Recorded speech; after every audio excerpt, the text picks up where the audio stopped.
யாத்திராகமம் 16ஆம் அதிகாரம்.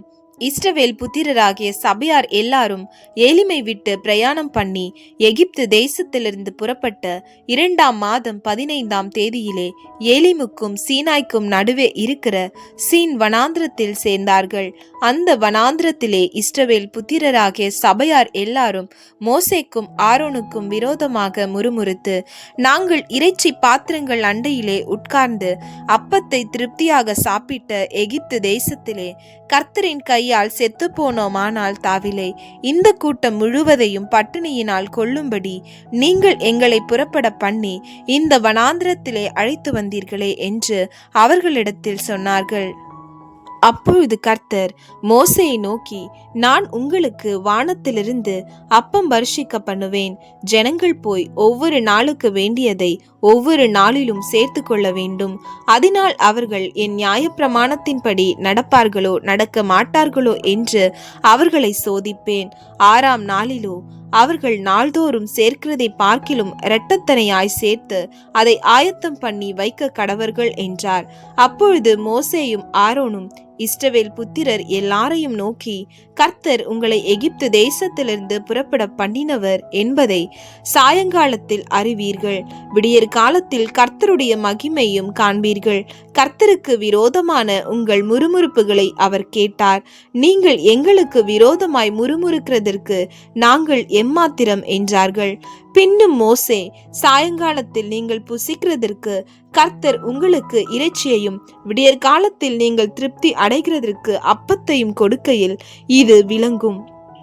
கர்த்தருக்கு விரோதமாக நீங்கள் முறுமுறுத்த உங்கள் முறுமுறுப்புகளை அவர் கேட்டார்.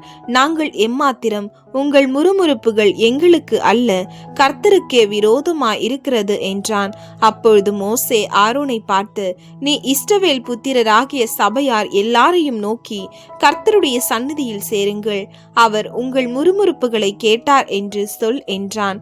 ஆரோன் இஸ்ரவேல் புத்திரராகிய சபையாருக்கெல்லாம் இதை சொல்லுகிற போது அவர்கள் வனாந்திர திசையாக திரும்பி பார்த்தார்கள். அப்பொழுது கர்த்தருடைய மகிமை மேகத்திலே காணப்பட்டது. கர்த்தர் மோசேயை நோக்கி, இஸ்ரவேல் புத்திரரின் முறுமுறுப்புகளை கேட்டிருக்கிறேன்.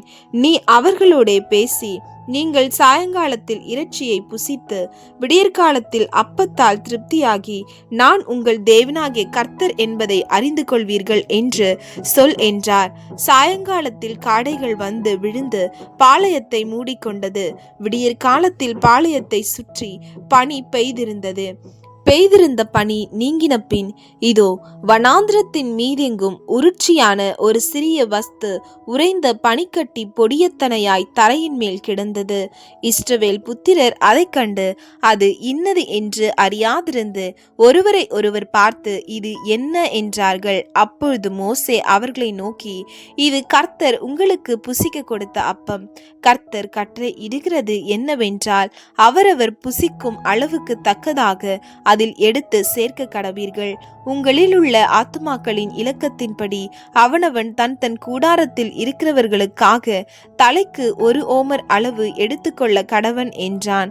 இஸ்ரவேல் புத்திரர் அப்படியே செய்து சிலர் மிகுதியாயும் சிலர் கொஞ்சமாயும் சேர்த்தார்கள். பின்பு அதை ஓமரால் அளந்தார்கள். மிகுதியாய் சேர்த்தவனுக்கு மீதியானதும் இல்லை, கொஞ்சமாய் சேர்த்தவனுக்கு குறைவானதும் இல்லை. அவரவர் தாங்கள் புசிக்கும் அளவு தக்கதாக சேர்த்தார்கள். மோசே அவர்களை நோக்கி, ஒருவனும் விடியற்காலம் மட்டும் அதில் ஒன்றும் வைக்கக்கூடாது என்று அவர்களுக்கு சொல்லியும் மோசேயின் சொல் கேளாமல் சிலர் அதில் விடியற்காலம் மட்டும் கொஞ்சம் மீதியாய் வைத்தார்கள். அது பூச்சி பிடித்து நாற்றம் எடுத்தது. அவர்கள் மேல் மோசே கோபம் கொண்டான். அதை விடியற்காலத்தோறும் அவரவர் புசிக்கும் அளவுக்கு தக்கதாக சேர்த்தார்கள். வெயில் ஏற ஏற அது உருகிப்போம். 6ஆம் நாளில் தலைக்கு 2 ஓமர் வீதமாக இரட்டத்தனையாய் ஆகாரம் சேர்த்தார்கள். அப்பொழுது சபையின் தலைவர் எல்லாரும் வந்து அதை மோசேக்கு அறிவித்தார்கள். அவன் அவர்களை நோக்கி, கர்த்தர் சொன்னது இதுதான், நாளைக்கு கர்த்தருக்குரிய பரிசுத்த ஓய்வு நாள் ஆகிய ஓய்வு. நீங்கள் சுட வேண்டியதை சுட்டு வேவிக்க வேண்டியதை வேவித்து மீதியா இருக்கிறதை எல்லாம் நாளை மட்டும் உங்களுக்காக வைத்து வையுங்கள் என்றான். மோசே கட்டளையிட்டபடியே அதை மறுநாள் வரைக்கும் வைத்து வைத்தார்கள். அப்பொழுது அது நாரவும் இல்லை, அதிலே பூச்சி பிடிக்கவும் இல்லை.